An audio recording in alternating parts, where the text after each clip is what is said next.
ભયાનક અકસ્માત પછી રસ્તા પર જીવ માટે તડફડતો સાંઢ, આસપાસ ઉભેલી ભીડ અને દરેક સેકન્ડ સાથે વધતો મોતનો ખતરો.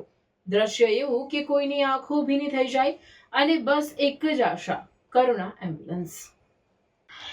ભરૂચ જિલ્લાના અંકલેશ્વર વિસ્તારમાં બનેલી આ હૃદયસ્પર્શી ઘટનાએ સૌને સ્તબ્ધ કરી દીધા હતા. ગંભીર ઇજાગ્રસ્ત હાલતમાં પડેલો સાંઢ ઉભો રહી શકતો ન હતો. અસહ્ય પીડામાં તડફડી રહ્યો હતો અને તેની સ્થિતિ મિનિટે મિનિટે વધુ ગંભીર બની રહી હતી. પરિસ્થિતિ એવી કે થોડો પણ વિલંબ એટલે નિશ્ચિત મોત.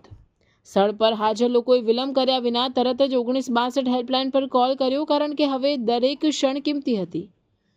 કોલ મળતા જ કરુણા એમ્બ્યુલન્સની ટીમ પશુ ચિકિત્સક ડોક્ટર ગૌરવ મકવાણા અને પાયલોટ કમ ડ્રેસર ગૌતમભાઈ સમય સામેની દોડમાં મિનિટોની અંદર ઘટના સ્થળે પહોંચી ગયા. પહોંચતા જ ટીમે કોઈ વિલંબ કર્યા વિના ઇમરજન્સી મોડમાં સારવાર શરૂ કરી દીધી.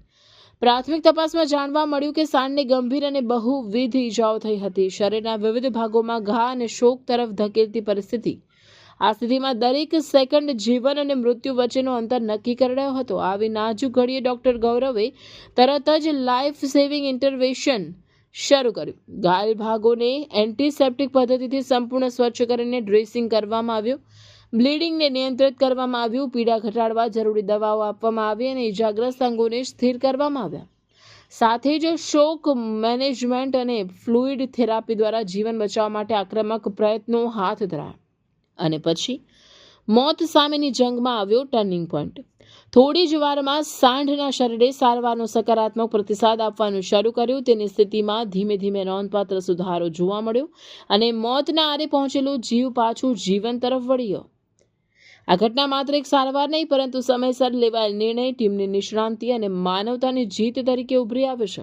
સ્થાનિક નાગરિકોએ આ જીવદાતા કામગીરીને જોઈ કરુણા એમ્બ્યુલન્સ, ગુજરાત સરકાર અને EMRI ગ્રીન હેલ્થ સર્વિસીસની ઝડપી, અસરકારક અને નિસ્વાર્થ સેવાઓ માટે દિલથી પ્રશંસા વ્યક્ત કરી હતી.